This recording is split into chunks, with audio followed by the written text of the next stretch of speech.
Shri Manikanta green hills అపార్ట్మెంట్స్లో జరిగిన మూడవ రోజు సాయంత్రం జరిగిన పూజా కార్యక్రమం అండి. ఈ కార్యక్రమంలో శ్రీ ఎలుగూరి వేణుగోపాల్ గారి అన్నదమ్ములు, వారి కుటుంబ సభ్యులు ఈ పూజా కార్యక్రమంలో పాల్గొన్నారు. వారు పూజ అనంతరం అందరికీ కూడా మళ్ళీ పలహారాలన్నీ ఏర్పాటు చేశారండి. ఈ పూజా కార్యక్రమంలో భక్తులందరూ అందరూ పాల్గొన్నారు. చాలా అధిక సంఖ్యలో పాల్గొన్నారండి. తర్వాత వరంగల్ వాస్తవ్యులు శ్రీ అనంతుల కేదారి గారి కుటుంబ సభ్యులు 48 గంటల పాటు వెలిగే పెద్ద ధూప్ స్టిక్ని అయితే వెలిగించారండి. చాలా సువాసనగా ఉంది, చాలా బాగా అనిపించింది. దాని తర్వాత వేణుగోపాల్ గారి దంపతుల్ని వాళ్ళు శాల్వాతో సత్కరించి కలవంగని మాల కూడా ధరింపచేశారు. బాగా అనిపించింది. అందరూ ఎంజాయ్ చేశారనమాట ఈ కార్యక్రమాన్ని.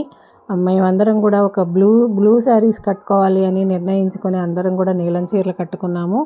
అలానే రేపటి రోజున నాలుగవ రోజున అందరం ఎల్లో శారీస్ థీమ్ అని అయితే అనుకున్నామండి.